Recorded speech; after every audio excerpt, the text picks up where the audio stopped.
കാലവും തങ്ങൾ ഒരു സർവാധിപതിയായി കരുതബന്ധ ധരിക്കുന്ന ഇക്കാരികളായിട്ടുള്ള ഉദ്യോഗസ്ഥന്മാർക്ക് ചരിത്രം ഒരിക്കലും മാപ്പ് കൊടുത്തിട്ടില്ല എന്നുള്ള ചരിത്രപരമായ യാഥാർത്ഥ്യം തിരിച്ചറിയുന്നുണ്ട്.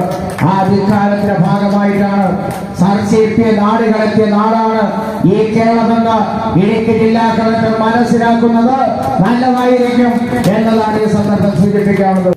ആ 27 പേരുടെ പേര് പറഞ്ഞ് ഒരു പ്രദേശത്തെ ഒന്നാകെ നിർമ്മാണ നിരോധനത്തിന്റെ ഭാഗമായ നിലപാട് സ്വീകരിക്കുക. എന്തുകൊണ്ടാണ് ഇപ്പൊ ഇരട്ടിത്തപ്പ് എവറസ്കാവ് തിലകൻ സൂചിപ്പിച്ച പോലെ ആരാണ് 27 പേരെന്ന് പറയാൻ കഴിയുന്നില്ല, ആരാണ് കയ്യേറ്റക്കാരെന്ന് പറയാൻ കഴിയുന്നില്ല.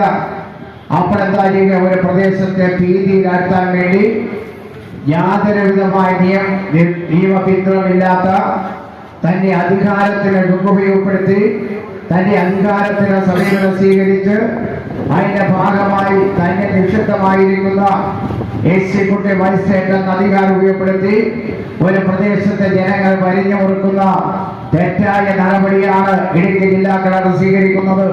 ആ നടപടി പിൻവലിക്കാൻ ഇടുക്കി ജില്ലാ കളക്ടർ തയ്യാറാവണം.